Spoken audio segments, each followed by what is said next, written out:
Polimeraza zanjir reaksiyasi nima degani? Aslida bu oddiyroq qilib aytganda DNKni kesib olish. Har bitta kichkina hujayrada 2 metrlik narsani bo'lishi DNKni ipi g'altakka o'ralgan bo'ladi. Bitta g'altak, ya'ni 2 marta o'ralgan ikkinchi g'altak. Endi nimaga shu 2 marta o'ralgan, nimaga 100 marta o'ralmagan primerlar bo'lmaydi hujayraning ichida?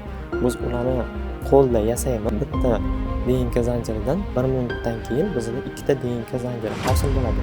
Hozir reaksiyani boshlash uchun hamma narsamiz tayyor. Buning uchun bizda 1,5 soat vaqt ketar ekan. Assalomu alaykum, hurmatli kuzatuvchilar. Demak, birinchi darsimizni boshlab olamiz. Bu darsda biz polimeraza zanjir reaksiyalarini o'rganamiz. Polimeraza zanjir reaksiyasi nima degani? Aslida bu oddiyroq qilib aytganda DNKni kesib olish. Deylik, tasavvur qilishimiz uchun DNKni uzun bir ip sifatida ko'radigan bo'lsak, u ipda har bitta qismida ma'lum proteinni kodlash uchun, ishlab chiqarish uchun ma'lum kodlar bor. Biz proteinni ishlab chiqarmoqchi bo'lsak, birinchi ana shu DNKni qaysi ketma-ketligi bizni proteinimizda ishlab chiqarishini bila olishimiz kerak. Aytganimizdek, DNK bir uzun ipga o'xshagan narsa bo'lsa, u ip lekin har bitta hujayraning ichida bor deylik. Uzunligi taxminan 2 metrlar. Har bitta kichkina hujayrada 2 metrlik narsani bo'lishi, masalan, jigarlashib ketishi mumkin yoki turli xil qiyin strukturada bo'lishi mumkin. O'shaning uchun biz odatdagidek ko'rgan DNKmiz, ya'ni X shaklidagi DNKga qanaqa kelib qolgan? Deylik, ip bizda uyimizda ipni g'altaklarga o'ralgan holatda ko'ramiz, to'g'rimi? Saqlaymiz yoki shu holatda. Kichkinagina joy saqlaydi, joy oladi va qulay. DNK ham xuddi shunaqa. DNKni ipi g'altakka o'ralgan bo'ladi va bu 2 marta o'ralgan bo'ladi. Bitta g'altak, ya'ni 2 marta o'ralgan ikkinchi g'altak. Mana shu g'altaklar to'plami bizda shu X shaklidagi odatda DNK deganda, xromosoma deganda ko'z oldimizga keladigan X shaklidagi figurani hosil qiladi. Endi nimaga shu 2 marta o'ralgan, nimaga 100 marta o'ralmagan, undan ham kamroq joy olish mumkin edi degan savol bo'lishi mumkin. Mantiqan o'ylab ko'radigan bo'lsak, DNKni har bitta qismi, uzun qism, 2 metr qism, o'sha 2 metrning ichida 20-25 mingta proteinni kodlash uchun DNK ketma-ketligi bor. Bu degani juda kichkina, har bitta protein kodlash uchun juda kichkinagina uzunlikdagi DNK kerak bo'ladi, sarflanadi. Deylik, bitta modda kerak, biz uni 2 marta o'raganmiz g'altakda. Shunday g'altak ochiladi-da, o'sha qismdan nusxa olinadi. G'altak yana o'ralib, o'z holida saqlanadi. Agar u 100 marta o'ralganda bo'lganda edi, u pastdagi qismni ishlab chiqarmoqchi bo'lsa, u 100 marta ochilish kerak bo'lardi, o'sha yerdan nusxa olish kerak bo'lardi. Bu DNK bilan ishlashni imkonsiz darajaga tushirib qo'yardi. O'shaning uchun 2 marta o'ralgan, u ikkita ham bir-birining ustiga o'ralmagan, ketma-ket o'ralgan bo'ladi, yonma-yon.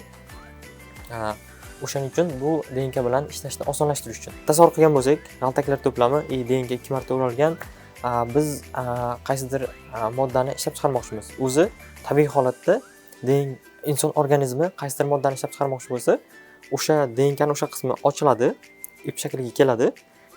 O'sha uzunlikdagi, deylik, qaysidir uzunlikdagi DNK bo'lagi nusxa ko'chirib olinadi.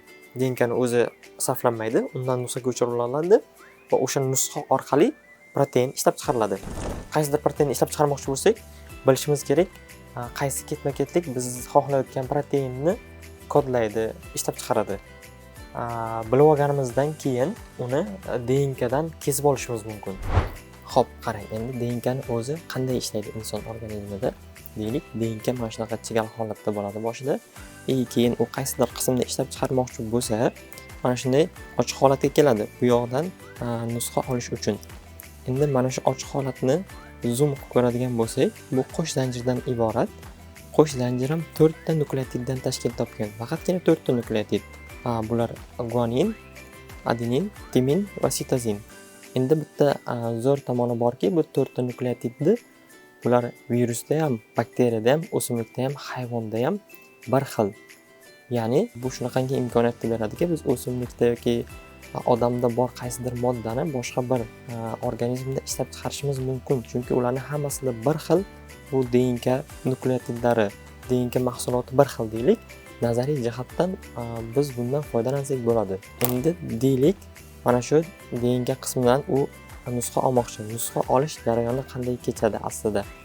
Bunda ko'rib turibmiz, DNK mana shunday nukleotidlar ketma-ketligidan tashkil topgan deylik.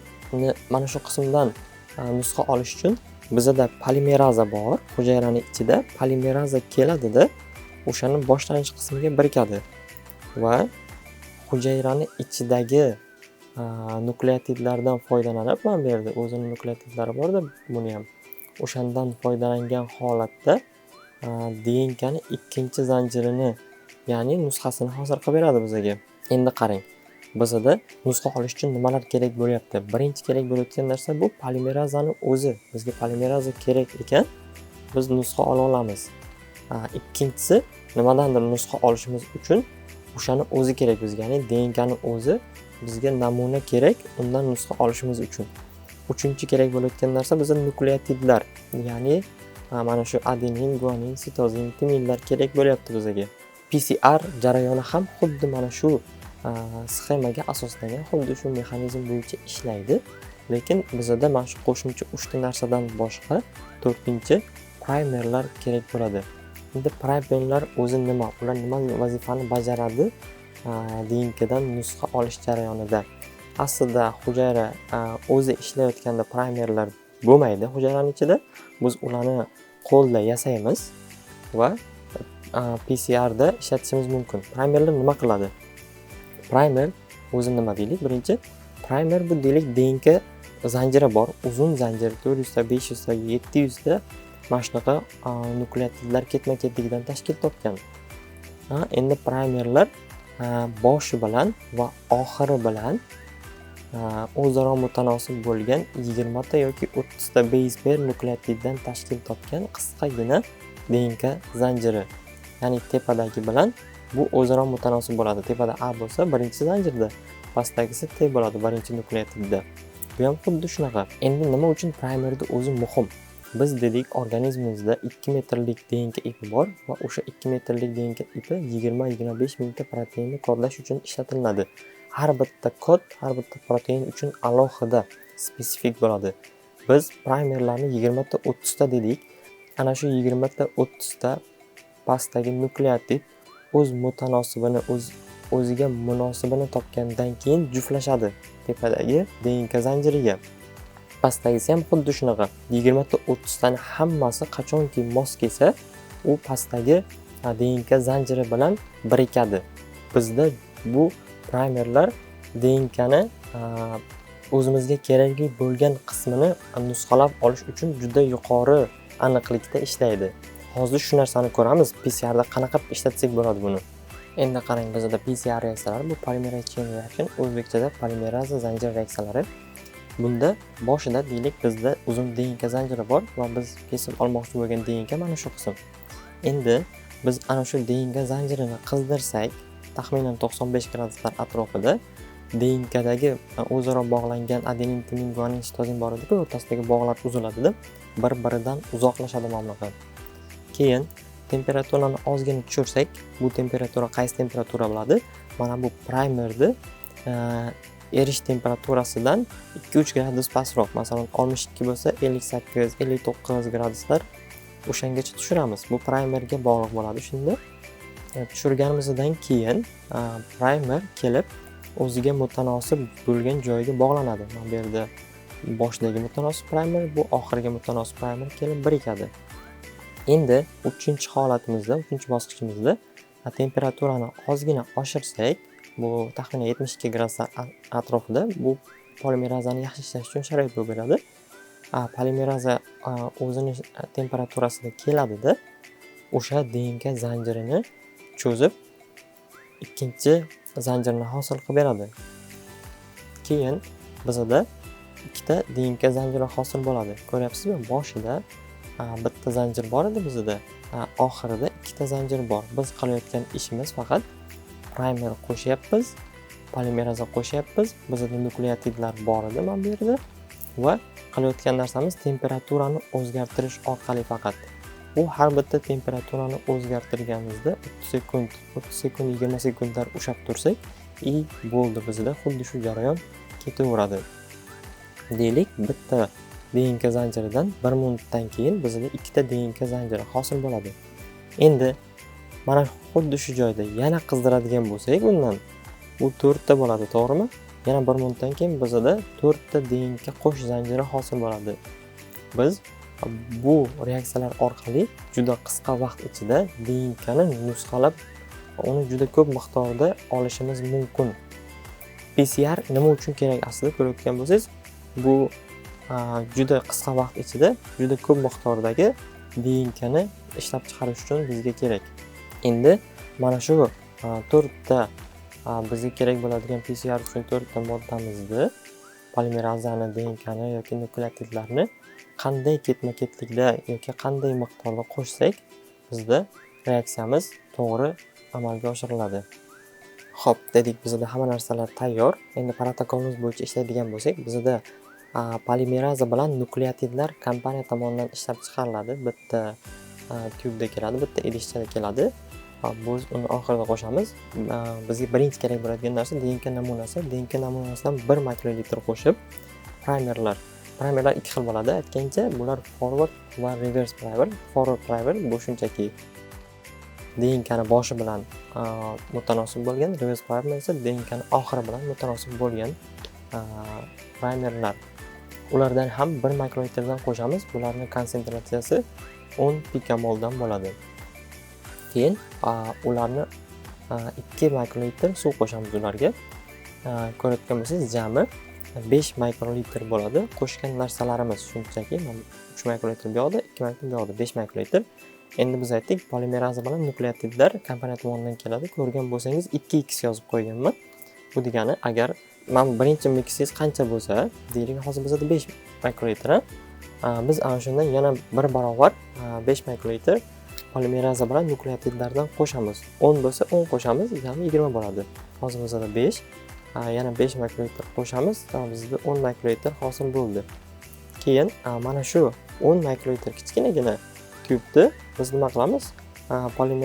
PCR mashinasiga qo'yamizda, temperaturani ko'taramiz 95 ga.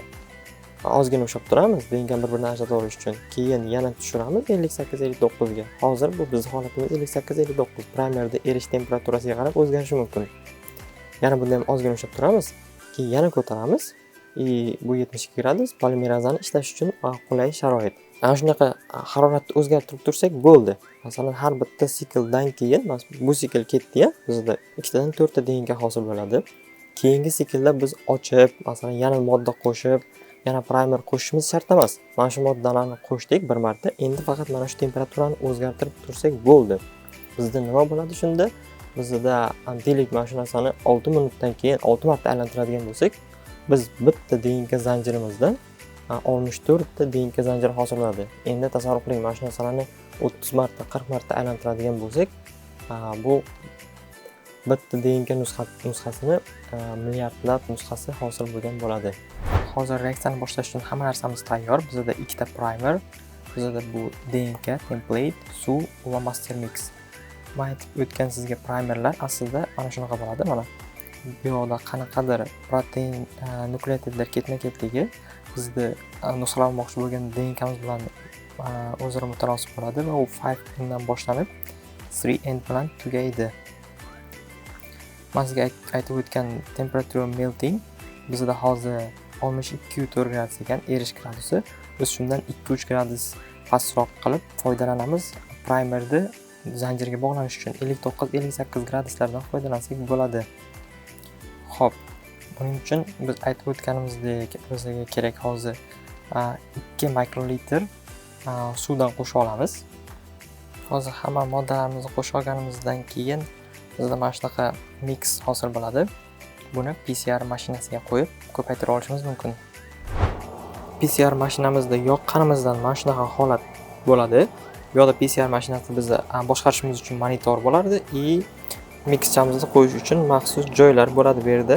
Bu yerda qizdiriladi. Mana bu yerda ham ko'rsatib qo'yilgan gradus aynan mana shu yerda ko'tarilib tushiladi va biz monitor orqali yangi protokol ochmoqchi bo'lsak, bunda bizda ko'rinadi. 95 gradus birinchi gradusimiz, bizda ikkinchi gradusimiz deylik 58 gradus. 3-chi gradusimiz 72 gradus. Bu yetarli.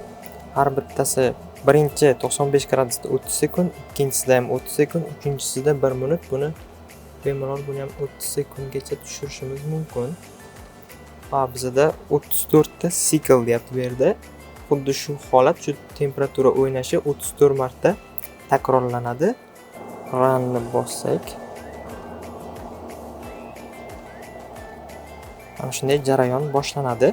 Hozir 3 minutda ichida birinchi 95 gradusga chiqarib oladi, keyin har birda 30 sekundda temperaturani o'zgartirib, xuddi shu siklda 34 marta aylanadi. Buning uchun bizda 1,5 soat vaqt ketar ekan va biz o'zimizga kerakli bo'lgan proteinni juda ko'p nusxasini yaratib olamiz.